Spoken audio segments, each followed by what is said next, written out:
The word void for me is not only about what's missing outside, like what's missing out in the world, like what are like the present voids that I see, but also what was missing in the past.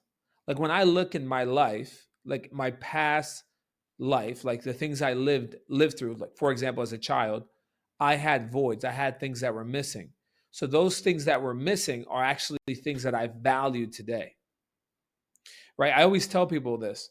What you don't have as a child, you typically value as an adult. Why? Because what was missing as a child, the void, is what we go after now, right?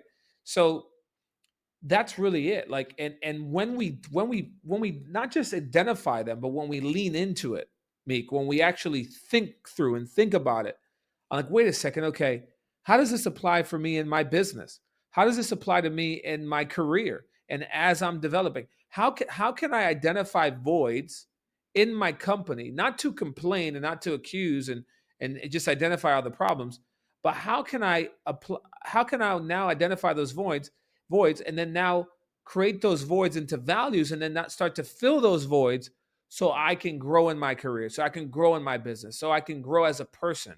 And that's really what it's about for me when I identify voids.